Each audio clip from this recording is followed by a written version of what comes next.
stop here. All our stuff here. Thank you, sir.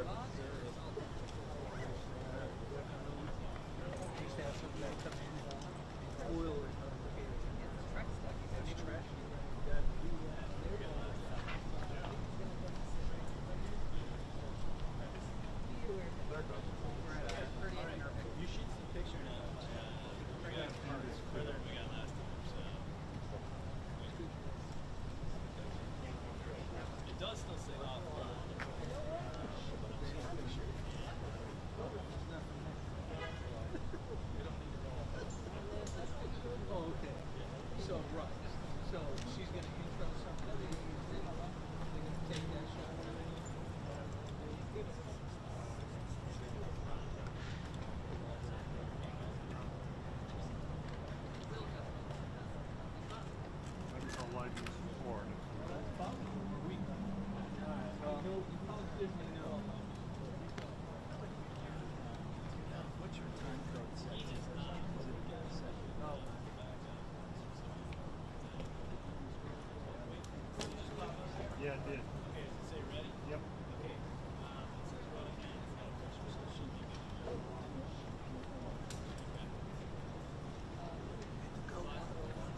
Office, public information.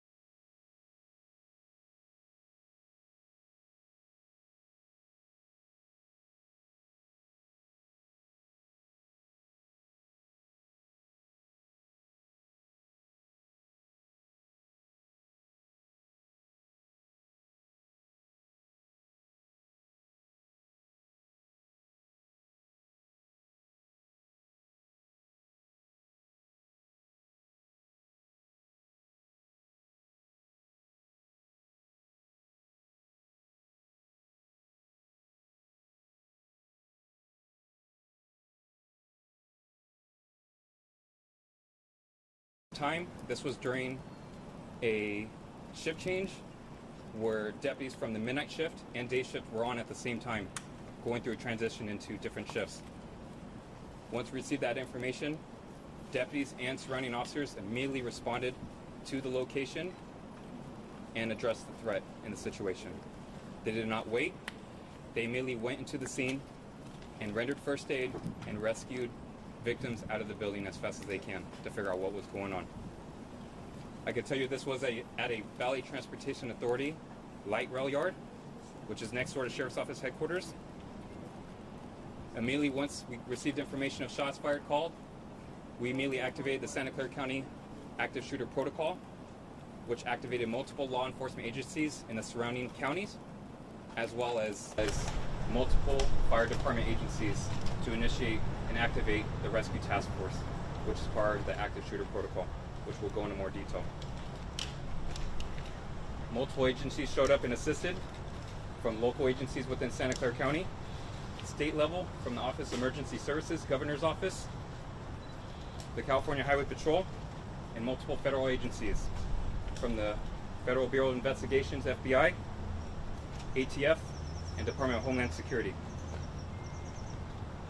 I'll tell you right now, with the numbers, and it's still preliminary and it's subject to change, we have 8 victims that are pronounced deceased from today's incident, from gunshot wounds. We also have 1 suspect who is deceased as well from this morning's incident. I can confirm with you that deputies did not exchange gunfire, and right now we're going to preliminary go with the assumption that it was a self-inflicted gunshot wound from the suspect, and deputies did not exchange gunfire. At this point, we have investigators on scene interviewing anybody that was on scene to see what exactly happened, and we have our CSI teams as well outside, along with conjunction with the Federal Bureau of Investigations assisting. Right now, if you are looking for a family member, loved one involved with this incident, we ask you to contact our reunification center, which is over here at 70 West Heading. It's located at the Isaac Newton Auditorium. We have grief counselors on scene. The phone number to call is 408-209-8356. I'll repeat it one more time, 408-209-8356. So this incident is going to take some time, and the reason why is because we're going to use all necessary methods to ensure the public safety for everyone. We actually had an explosives dog on scene, which detected to some type of explosives material at the crime scene itself. At that point, we activated the Sheriff's Office bomb squad, who is currently on scene, and render any type of suspicious packaging safe at that point. I'll tell you, it's going to take a long time to render these areas safe. They have to go through every room and every building to ensure that everything is safe. So that's such as in bringing in a bomb robot in there, and it takes time. So I ask for your patience on gathering further information from here. It's going to be some time. Other than that, we have detectives on scene. We're doing everything we can, but I'll tell you this, with the training that we've been doing with our active shooter protocol, this could have been a lot worse of a situation. This is a very unfortunate situation. But with the training and everything that we have with this protocol, this could have been a lot worse than what it was, unfortunately. So that being said, I'm going to pass it on to Sheriff Floyd Smith, who's going to give you further information from there. What are the areas that you're covering with the bomb squad? The bomb squad is pretty much activated, and they're searching every crevice of the whole building to ensure that everything is safe. Okay. And that's where it's going to take some time. Have you tried to The VTA Transit Center, which is a light rail, it's pretty much a light rail facility, pretty much, light rail garage. What is the reason that Homeland Security is involved?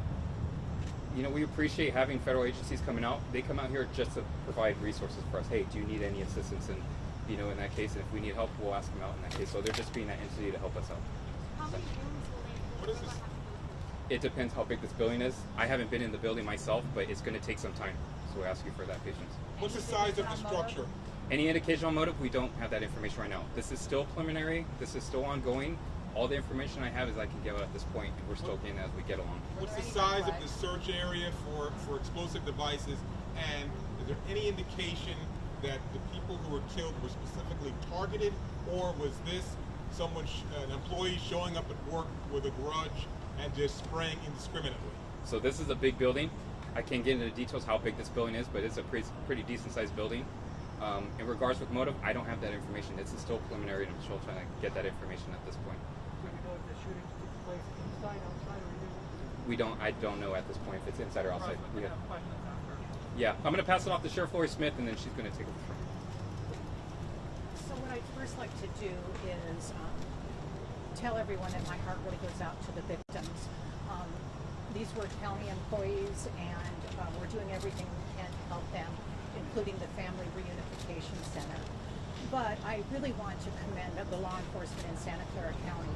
Several years ago, the Sheriff's Office, in conjunction with the County Fire Department, began a series of trainings for active shooter. And that training has happened throughout the county with law enforcement and all fire agencies. And why that differs is that at the time there's an active shooter, as soon as we can get one team together, we go in. The first teams through the door were the Sheriff's Office and San Jose Police Department, and they're my true heroes. There was active shooting going on at that time. There were victims shot in 2 separate buildings, but they responded the way that they should. They took their life in their hands, and I know for sure that when the suspect knew the law enforcement was there, he took his own life. Our deputies were right there at that time. So it's a very complex investigation. We now know that San Jose is working on the house fire, and we're still putting that together. But our detectives are on scene, and we're doing everything we can to identify the victims as soon as possible so their loved ones can know. So thank you very much for covering this, and we will continue to give you updates as the investigation progresses. Was the suspect known to law enforcement? It's still too early for us to know, but the suspect was an employee also. I'm going to pass it on to Governor Gavin Newsom. Thank you. Let me thank the sheriff, the mayor, our police chief, captain, all the men and women in uniform. You're going to learn over the course of the next number of days and weeks about the heroism of the San Jose police, saved lives, deputy sheriffs that quite literally ran seconds after hearing about this incident without any consideration of their own lives, and did an extraordinary job to save other people's lives. That said, there's a numbness I imagine some of us are feeling about this, because there's a sameness to this. Anywhere USA. This feels like this happens over and over and over again. Rinse and repeat, rinse and repeat. It wasn't that long ago I was standing out here talking about the tragic loss of 2 children, one in mother's arms, the Gilroy Festival, just here in this community, down in Southern California, and San Bernardino. Remember a few years prior in Santa Barbara. Pick a state. And here we are in the United States of America. We're experiencing something just is not experienced anywhere else in the world. There's a sameness to this. And that numbness, I think, is something we're all feeling. All of us gathered here today, looking at this scene, listening to governors, mayors, chiefs, speaking similar tone and terms, expression of condolences, all the right emotions and perhaps the right words, but it begs the damn question, what the hell's going on in the United States of America? What the hell's wrong with us? And when are we going to come to grips with this? When are we going to put down our arms, literally and figuratively, our politics, stale rhetoric, finger pointing, all a hand-wringing consternation that produces nothing except more fury and frustration, more scenes like this repeated over and over and over again. I say that not as a governor, I just say that as a father of four. I say that as a member of this community, cares deeply about it. So we'll have time to work through all of that. But one thing I just wanted to briefly speak to is the pain in those victims. We just had the privilege of spending the last few hours with the victims that are waiting to just learn if their loved one is still alive. They're dialing the phones, they can't find it. They're trying to go on and find a phone of the loved one. Waiting to hear from the coroner, waiting to hear from any of us, just desperate to find out if their brother, their son, their dad, mom is still alive. Just imagine being in there for them. I know everybody wants all the answers to all these questions, but there's no more important question and no more important answers that we owe than the victims of this senseless and tragic shooting. And so I'm not just going to express my condolences. I'm not just going to express the usual platitudes. But let me just thank the heroism of those victims. The fact that they can even stand up and support one another is remarkable. What a human act. And so I just want to, we just want folks to know we're going to be there for the victims. I want folks to know, I'm here for you, Mr. Mayor, and the county, this state. And I know we have elected officials of all political stripes who want to be here for this nation. But it's time to deal with the endemic before this pandemic of gun violence, the pre-existing condition that somehow sort of pushed aside last year, but now has raised its ugly head again this year. And wake up to this reality and take a little damn responsibility, all of us, to do a little bit more and a little bit better this time and move beyond the platitudes and the usual rhetoric that tends to mark not just these moments, but the aftermath of these moments as all of you go away and this fades out of view, and then we rinse and repeat someplace else in this country. So again, to the victims, to those that lost their lives and the families lost their loved ones, yes, our hearts go out, but we are resolved to not make this meaningless, but to bring meaning at this tragic moment in our state and our nation's history. Again, thank you to all the men and women behind me and their courageousness and the incredible bravery that was demonstrable of the men and women in our San Jose Police Department and Sheriff's Office. Governor, what do you say to the people who say California has some of the toughest gun laws in the country? So next we're going to introduce Valley Transportation Authority Chair President Glenn Hendricks.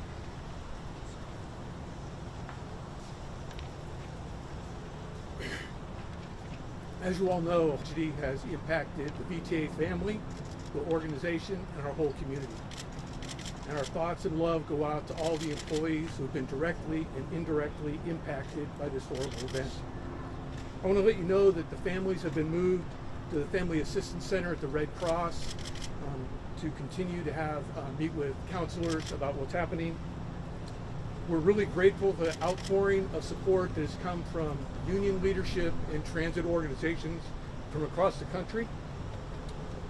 The VTA has suspended its light rail service and will probably be suspended for several days as we work through being able to get back into the yard.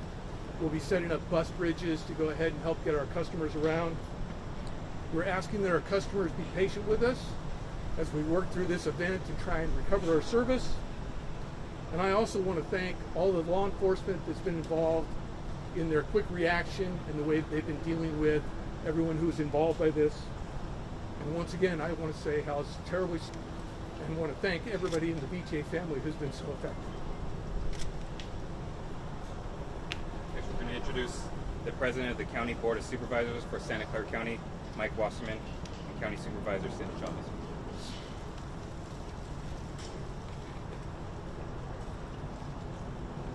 It was 2 years ago, mass shooting in Gilroy, and law enforcement responded quickly and minimized the number of fatalities. Last year we had COVID, still have COVID, but last year was the big year, and the people and the county responded so as to have the lowest positivity rate in the state. Today we have this mass shooting here.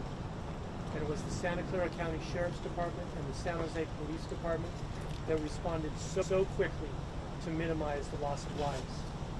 As you can see, our flag now is at half-mast to help commemorate and remember the people that have passed today.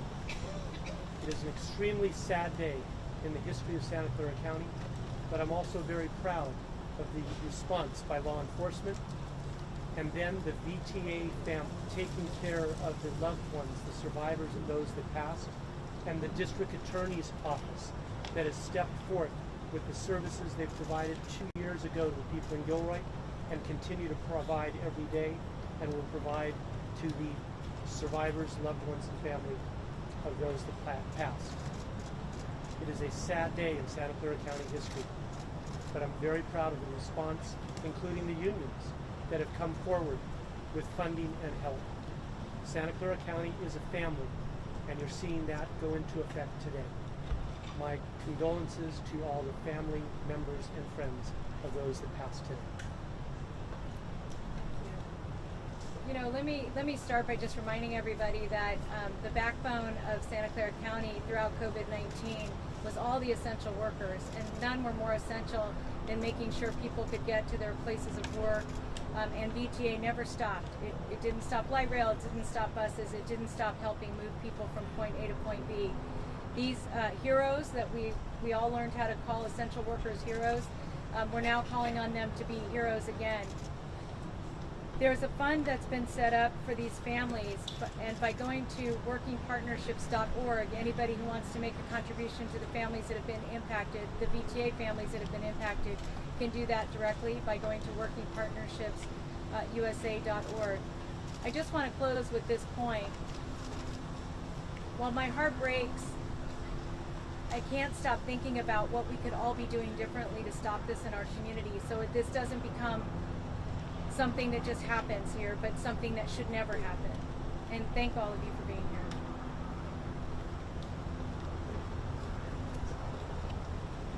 Next, I'm going to introduce Mayor of San Jose, Sam Licardo.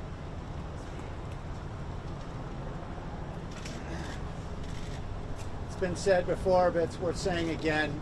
Our hearts are broken for the family members who have lost their loved ones, for our VTA family members who have lost their friends and colleagues. I'm joined here by Councilmember Rolf Brawls, South Boston, dear friend, Councilmember Matt Mahan. These are members of our community. These are members of our families. And right now, this moment is for mourning and for supporting those families and friends and loved ones. And we're going to do everything we can here at the city with all of our partners, and I'm so grateful for how everyone has stepped up. The Valley Transportation Authority and the county, and to have the governor come down here. Literally came down here and said, I don't need to speak to anybody on any stage or anything, I just want to be here for the families. For hours he spent with the rest of us simply to be here with us. Everyone has stepped up in such a tremendous way, showing the heart of our community and how we care in times of tragedy. Tomorrow, we're going to have a vigil at 6 p.m. at San Jose City Hall. We know that our entire community will need this moment and many others to mourn together. And so we want to bring people together to be able to at least share a common humanity, particularly given all that we've been through over the last year and a half. This is a time when we need to be together. I want to thank Working Partnerships USA and South Bay Labor Council for setting up a fund, and we encourage anyone who wants to give to help support families in this difficult time to please give generously to that fund.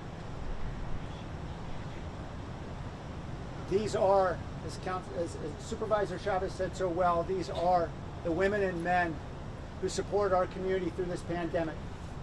They showed up at work every day as essential workers, despite risk to their own health. And they did it because they understood their mission, their commitment to public service. We owe them and their families so much. And I am so grateful for the San Jose Police Department and the Sheriff's Office that responded so quickly, undoubtedly saving lives as a result. we will continue to show our resolve as a community to come together. And as the governor indicated, we've got a lot of work to do to start to work on solutions. That work is still ahead of us. For now, we focus on everything we can do to support these families and their loved ones. Thank you.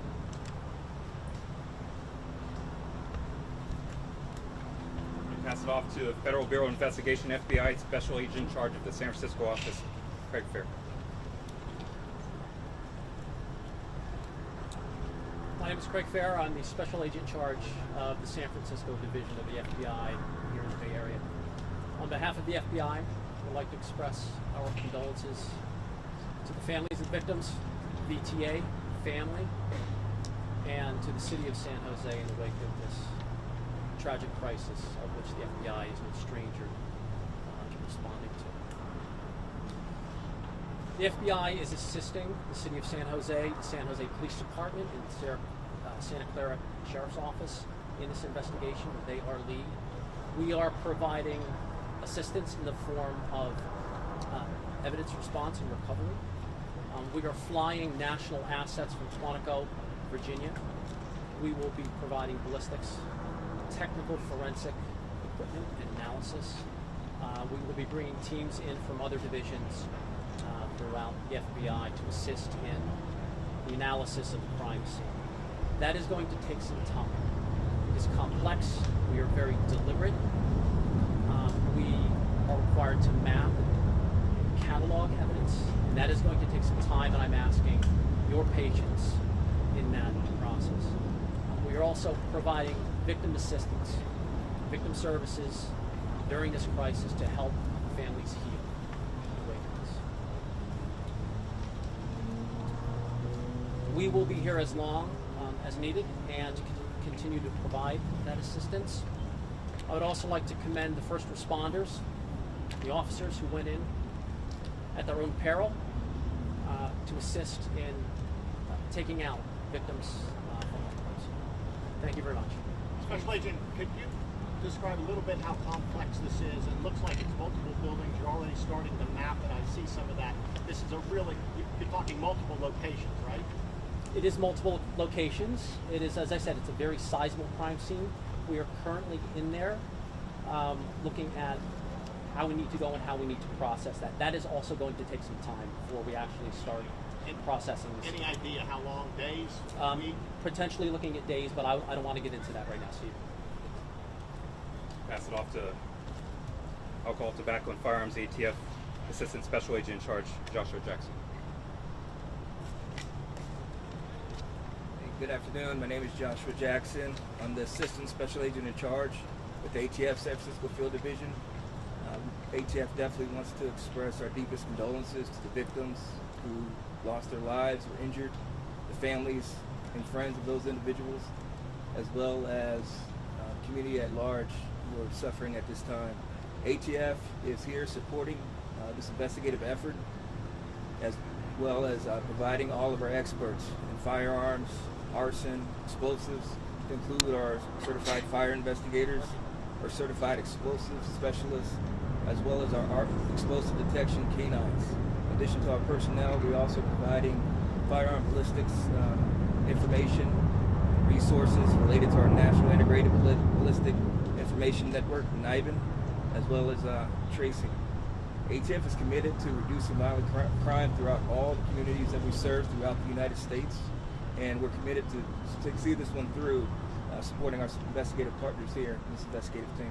Thank you. Joshua, can you talk about the different dogs? We've seen like all kinds. They have different specialties. Can you talk about that? I can comment on the ATF explosive detection canines that we have. Currently we have 5 ATF explosive detection canines that have been deployed to support investigative efforts, and those canines are being deployed on the scene. Talk about the importance of NIBIN in this case. NIBIN's important as far as it provides ATF and our investigative resources the ability to be able to trace firearms and ballistics evidence, to link it to other firearm crimes or other crimes that might be involved. It's not to say that the evidence here has not been processed for NIBIN yet. The crime scene is still being process as we speak. Evidence is still being taken into custody. That will take place at a later date. Thank But you. you will use knives, is that correct? So we're going to pass it off next to San Jose Police Department Chief Anthony Monta. Good afternoon. I want to extend my sincerest condolences to the victims, our family, and our community. There's no doubt that the courageous acts of our men and women at the San Jose Police Department saved lives and helped rescue the over 40 employees that were present at this facility. Again, I'm extremely proud at the partnership that we have with our Sheriff's Department, the Fire Department, our federal partners, again, to limit the loss and the tragedy that has occurred today. We are here to support our community, our families, and our law enforcement partners as we help them with their investigation. Thank you for your continued support of the San Jose Police Department and of all law enforcement here in the county.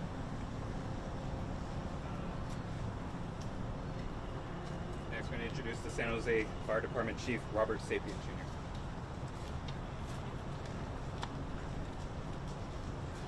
Good afternoon. My name is Robert Sapien, San Jose Fire Chief.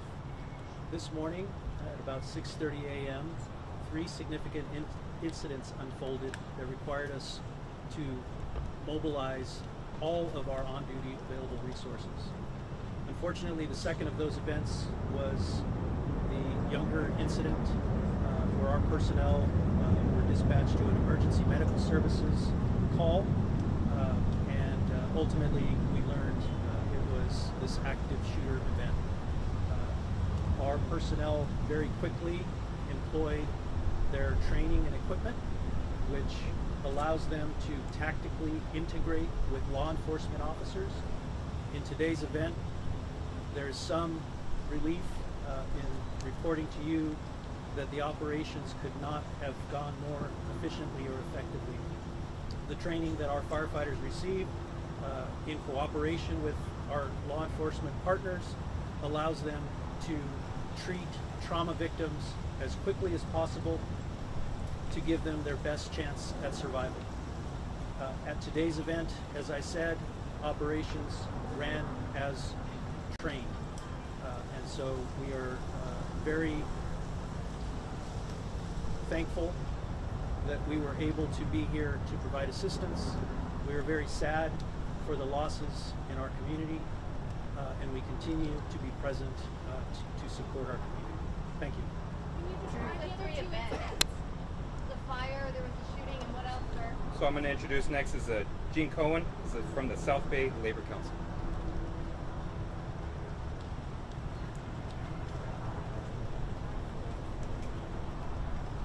Good afternoon. My name is Jean Cohen. I'm the Executive Officer of the South Bay Labor Council. We are here with all the working men and women in Santa Clara County to stand with our ATU brothers and sisters. Today is about supporting victims. It's about sending love and support to everyone who came to work this morning intending on serving the public and ended up not going home. It's unacceptable, and what we're asking for right now is for there to be respect and love that's dedicated and shown to all of these workers.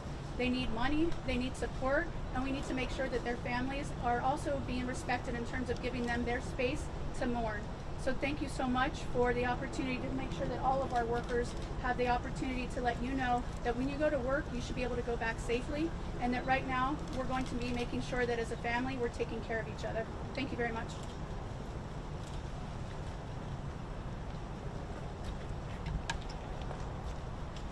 Okay, I just would like to close by saying this is an active Sheriff's Office investigation, and we will continue to provide you updates. But again, the deputy sheriffs from the Sheriff's Office, the officers from San Jose Police Department ran into the building while shots were being fired, and I know that it saved many lives.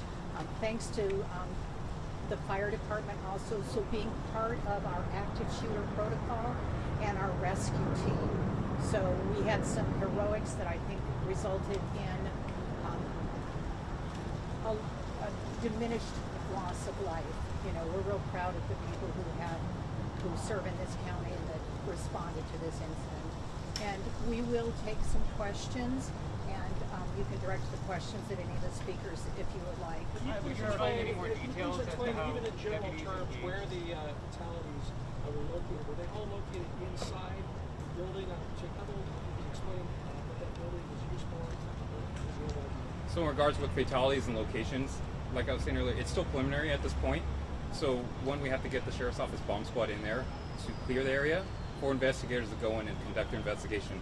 So this is going to be a very timely and methodical situation. So it's going to take a lot of time. So I don't have that information. Quick follow-up though, all the bodies were found inside a facility in a building or outdoors? It's within that facility area. I don't have those answers at this point. It's still preliminary. Indoors or outdoors? It can be either. I don't have that information at this point. It's still preliminary. Has anybody wounded? You talked about 9 dead, including the shooter. Were there others that were wounded? So on top of the fatalities that I mentioned, there is one person at a local trauma hospital that's listed in critical condition at this point. Was the shooter a legal gun owner, and can you say what the weapon was that he used? Right now, I don't have that information in regards to what weapon was used in that information. So are there bodies that are still inside the facility that you have not been able to recover and remove yet? And is that why there has been some delay in definitively telling family members what's happened to loved ones that they can't get in contact? Yeah, so we have investigators on scene with the Santa Clara County Coroner's Office right now. So they're doing their investigation to follow up, see what they have, and also contact the next of kin. We just want to make sure we ensure the privacy for the family and loved ones that were involved in this situation. Were there any weapons recovered from the house? I'm sorry? Were there any weapons recovered from the house? That's still ongoing. Weapons regarding with the suspect's house, we don't have that information right now. It's still ongoing in that case. What was the connection between the fire at his house and the shooting? Did the fire erupt before he left to go to? So I know there's some speculation saying there's a house fire within the city of San Jose and then something involvement with this. Again, we're using the investigators to determine if there is any type of connection to that case, but right now it's still preliminary and ongoing. Yes, sir. I don't have that information at this point, so in regards with the house fire. Any other questions? And explosives were discovered or indicated by an explosive detecting dog in the building? Correct. So there's an explosives detection dog, an EOD dog is what we call, that detected on a suspicious device. Immediately we activated the Santa Clara County Sheriff's Office bomb squad, and they're going to use their protocol and pretty much canvass that whole area to ensure that it's safe for our investigators to go in and conduct their investigation at that point. So it's going to be a very timely, methodical. We're going to be there throughout the night to clear every room and every crevice of that building. We know that it is a very big building, and we're going to use everything because we want to ensure the safety for the deputies and investigators and everyone else around, that it's clear and safe. Are they just searching the building, or will they also search the light rail trains, tracks, the area around? We're going to search everywhere. We're going to do everything in all due for us, and we're going to use all the resources that we have, and that's why we have multiple surrounding law enforcement agencies here, including federal agencies, to assist us with this investigation. Who placed the calls to 911? Was it people inside the building? I don't know if it was a drive-by, it was a passerby, or somebody inside the building that called 911, but it got received to us at 6:34 this morning. I don't know if they're in the same place. I know that they were employees. I'll tell you that the suspect that was deceased is an employee from BTA. One more question, then we're going to wrap it up. I'm sorry? Can you describe the explosives that were found? Explosives, it's still preliminary. The bomb squad's doing everything they can to utilize and find or explosive material? everything. We're going to use everything from precursor chemicals to any type of explosive devices to any type of objects and materials. We're going to use all of that and determine exactly what we have. You said a dog sniffed one. Has any more been found, or is it just the one for right now? Once we have when the dog smells on something and has a scent, we're going to activate the bomb squad and we're going to utilize those resources from there. I don't know. That's still, again, preliminary, and then we're still trying to get that information. What I'll tell you right now, just to wrap things up, this is our last press conference for today regarding this incident. Again, please give us patience and time with this. We want to be very methodical and very transparent and make sure we do a thorough investigation on this. So please give us time. I know you want more information. Please bear with us. And then once we have more information, we will send out an updated press release statement from our agency. Okay? Thank you, everybody. About the 3 different incidents, what were the 3 different incidents that utilized all your resources?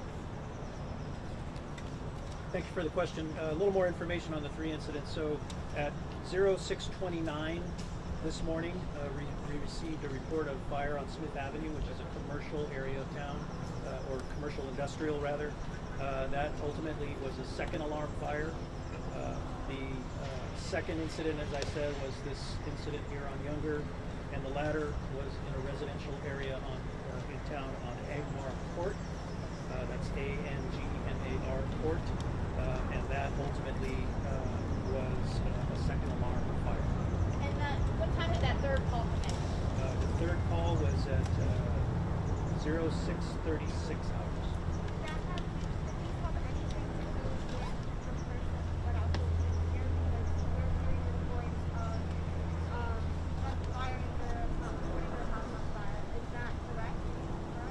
The information I have is that the fire on Angmar is under investigation, and that's all I know at this time.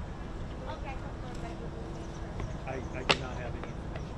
Any special precautions that your firefighters had to take as they were running your day? Our firefighters are equipped with ballistic protection, which is a bulletproof vest, helmet, and goggles type of equipment. And they had to utilize those? And they utilize that by policy. Any victims of the fire? I do not have reports of fatality in fire. So we're going to wrap up this press statement. Everyone here will be here for individual interviews if you're interested, and then we'll wrap that up. Thank you for everyone for coming out.